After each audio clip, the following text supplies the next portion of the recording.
রাসূলুল্লাহ সাল্লাল্লাহু আলাইহি সাল্লাম ছিলেন আল্লাহর পক্ষ থেকে পাঠানো শেষ নবী। আর তার ইন্তিকালের পর উম্মাহকে সঠিক পথে পরিচালনার জন্য একতা ও নেতৃত্ব ছিল অপরিহার্য। ঠিক তখনই খেলাফতের দরকার হলো। কোরআনে আল্লাহ তাআলা বলেন, ওয়াদাল্লাহুল্লাযীনা আমানু মিনকুম ওয়া আমিলুস সলিহাতি লায়াস্তাখলিফান্নাহুম ফিল আরদ। তোমাদের মধ্যে থেকে যারা ঈমান এনেছে ও সৎ কাজ করেছে, আল্লাহ তাদেরকে পৃথিবীতে খেলাফত দান করবেন।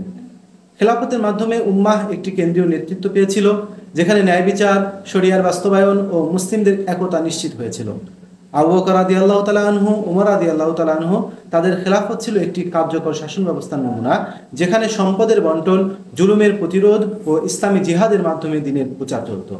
রাসূল সাল্লাল্লাহু আলাইহি সাল্লাম বলেন, বনী ইসরায়েলের মাঝে নবীগণ নেতৃত্ব দিতেন, আমার পরে নবুয়তের পথের উপর খেলাফত হবে।